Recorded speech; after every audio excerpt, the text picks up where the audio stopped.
सुभाषनगर परिसरामध्ये असलेल्या बर्फ कारखान्याजवळ महापालिकेच्या कचरा संकलन वाहनानं शौर्य मयूर बडगुजर या 1.5 वर्षीय चिमुकल्याला चिरडल्याची घटना घडली आहे।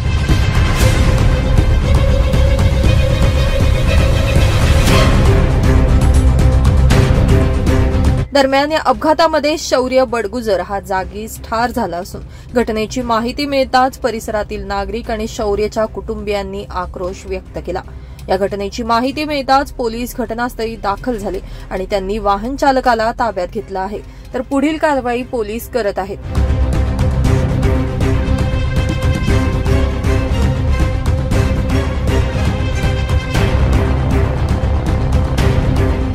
मात्र अवघ्या 1.5 वर्षीय शौर्याचा असा दुर्दैवीपणे मृत्यू झाल्यानं संपूर्ण परिसरामध्ये शोककळा पसरली असून संबंधित वाहन चालकावर कठोरात कठोर कारवाई करण्यात यावी अशी मागणी केली जात आहे।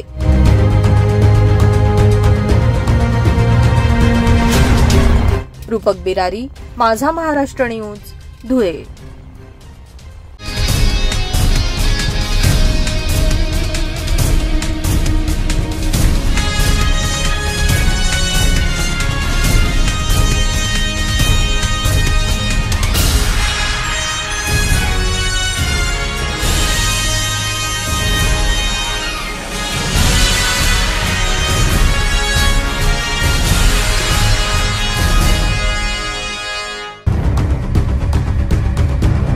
नवापूर तालुक्यातील कोंडाईबारी घाटामध्ये 5 ट्रक आणि गुजरात डेपोतील सुरत अंमळनेर बसचा भीषण अपघात झालाय।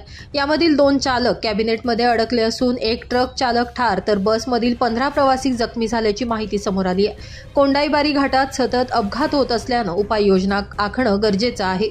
संबंधित विभागाकडून उपाययोजना होत नसल्यामुळे हा भीषण अपघात झालाय। बस आणि 5 ट्रक यांच्यात भीषण अपघात झाल्यानं काही ट्रक चालक सहचालक हे कॅबिनमध्ये अडकले असून त्यांना बाहेर काढण्यासाठी रेस्क्यू ऑपरेशन राबवण्यात आलं। बसमधील अपघातग्रस्त प्रवाशांना उपचारासाठी विसरवाडी येथील ग्रामीण रुग्णालयात दाखल करण्यात आलंय। या अपघातात वाहनांचं मोठ्या प्रमाणावर नुकसान झालंय, तर जखमींवर सध्या उपचार केले जात आहेत, तर पोलिसांकडून या घटनेचा पुढील तपास केला जात आहे। शब्बीर खाटीक, माझा महाराष्ट्र न्यूज, नवापूर।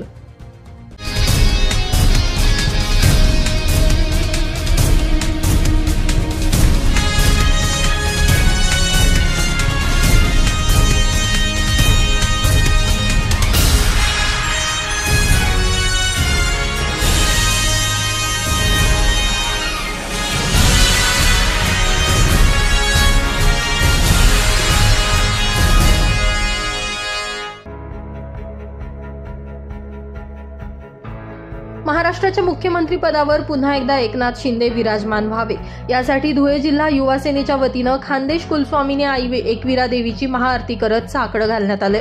महाराष्ट्रातील विकासाच्या दिशेनं नेणाऱ्या सर्वसामान्यांसाठी कल्याणकारी योजना राबवणारा शिवसेनेचे प्रमुख एकनाथ शिंदे हेच पुन्हा मुख्यमंत्री व्हावे अशी प्रतिक्रिया युवा सेनेचे महानगर प्रमुख योगेश मराठे यांनी प्रसार माध्यमांना यावेळी दिली।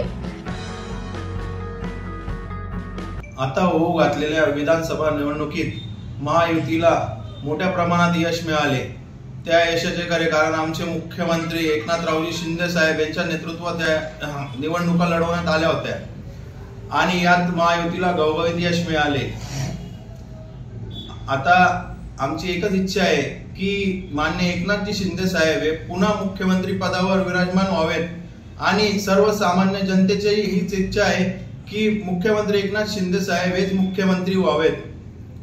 जय हिंद, जय महाराष्ट्र। मुख्यमंत्री एकनाथ शिंदे साहेब मुख्यमंत्री व्हावेत याबद्दल आम्ही काल एकविरा देवी येथे आरती केली आणि जल्लोष करण्यात आला। मुख्यमंत्री एकनाथ शिंदे यांच्या नेतृत्वामध्ये न भूतो न भविष्यती इतक्या मोठ्या प्रमाणात महायुतीला राज्यात यश आलं। यामुळे महायुतीतील घटक पक्षांच्या वतीनं मुख्यमंत्री पदासाठी दावा केला जातोय।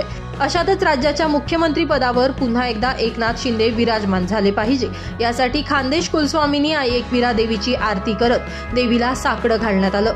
यावेळी शिवसेनेचे महानगर प्रमुख योगेश मराठे, अमित खंडेलवाल यांच्यासह अनेक पदाधिकारी आणि कार्यकर्ते मोठ्या संख्येने उपस्थित होते।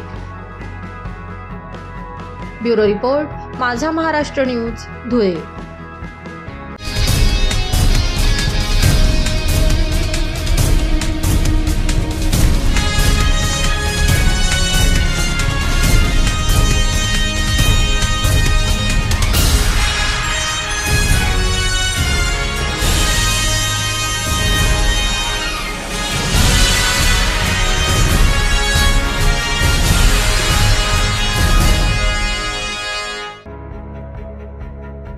नुकतेच विधानसभा निवडणुकीचे निकाल लागले असून यामध्ये महायुतीला राज्यभरातून मोठ्या प्रमाणावर यश मिळालंय। दरम्यान आता मुख्यमंत्रीपदी कोण विराजमान होणार याची उत्सुकता सर्वसामान्यांमध्ये शिगेला पोहोचली आहे। तर राज्याच्या मुख्यमंत्रीपदी देवेंद्र फडणवीस यांची वर्णी लागावी म्हणून धुळ्यातील महिलांनी महादेवाला साकडं घातलंय।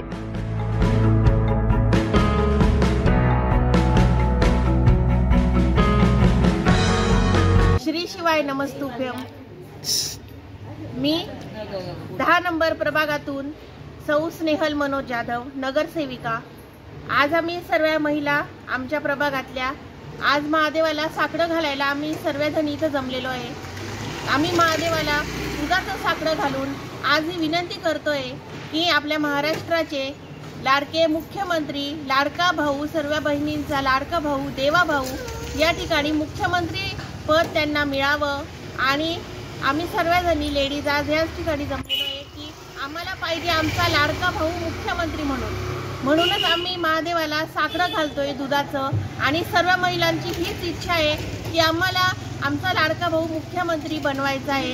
तरी मी सर्वांना सांगू इच्छिते की सर्वांनी पूजा करा आणि महादेवाला साकडं घाला दुधाचं आणि सर्वांनी अशी पूजा करा की आपल्याला आपला लाडका भाऊ, देवा भाऊ मुख्यमंत्री बनायलाच पाहिजे। आणि आपले मोदी साहेबांना सुद्धा मी अशी विनंती करते की त्यांनी मुख्यमंत्री पद आमच्या लाडक्या भाऊंना, देवा भाऊला म्हणजेच देवेंद्र फडणवीस यांना द्यावं अशी मी त्यांना विनंती करते आणि महादेवाच्या चरणी अशी प्रार्थना करते की आमचं साकडं त्याने लवकरात लवकर स्वीकार करावं। जय हिंद, जय महाराष्ट्र। दरम्यान इतरही महिलांनी महादेवाला साकडं घालून मुख्यमंत्रीपदी देवेंद्र फडणवीस यांना विराजमान करण्यासाठी प्रार्थना करावी असं आवाहन यावेळी करण्यात आलं। येत्या काही दिवसांमध्ये मुख्यमंत्री पदाचा तिढा सुटणार असून नेमकं कोण मुख्यमंत्री होणार हे स्पष्ट होणार असलं तरी मात्र दुसरीकडे महिलांकडून देवेंद्र फडणवीस हे मुख्यमंत्री व्हावे म्हणून केल्या जात असलेल्या पूजा अर्चनेची चर्चा सध्या सर्वत्र सुरू आहे। रूपक बिरारी, माझा महाराष्ट्र न्यूज, धुळे।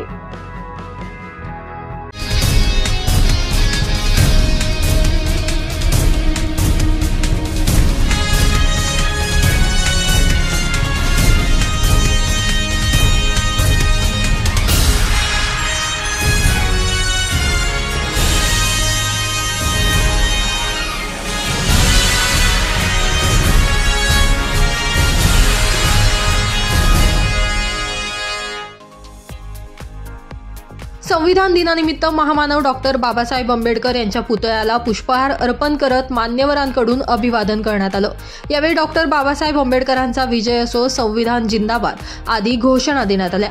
यावेळी शहर पोलीस स्टेशनचे पोलीस निरीक्षक दीपक पाटील, सामाजिक कार्यकर्त्या शोभा आखाडे, ऑल इंडिया पॅन्थर सेनेचे सागर मोहिते, सुरेश बागुल, सुनील निकम, सोपान देसले यांच्यासह पदाधिकारी मोठ्या संख्येने उपस्थित होते। सर्वांना क्रांतिकारी जय भीम। सर्वप्रथम भारत देशाच्या सर्व नागरिकांना मी भारतीय संविधान दिनानिमित्ताने मी शुभेच्छा देतो। आज 26 नोव्हेंबर भारतीय संविधान दिवस म्हणजेच राष्ट्रीय कायदा दिवस। आजचा जो दिवस आहे हा भारतीय जनतेसाठी खूप महत्त्वाचा दिवस आहे, भारतीय संविधानासाठी खूप महत्त्वाचा दिवस आहे। भारतीय संविधान हे भारत देशाला चालवणारं आपलं भारतीय संविधान आहे। आज ऑल इंडिया पॅन्थर सेना धुळे जिल्हा युनिटच्या वतीने आज आम्ही संविधान दिवस साजरा करत आहोत। आज विश्वरत्न डॉक्टर बाबासाहेब आंबेडकर यांच्या स्मारकाला धुळे शहर पोलीस स्टेशनचे PI साहेब पाटील साहेब यांच्या हस्ते आम्ही पुतळ्याला पुष्पहार अर्पण करून आज भारतीय संविधान दिवस साजरा केलेला आहे। जय भीम। ब्युरो रिपोर्ट, माझा महाराष्ट्र न्यूज, धुळे।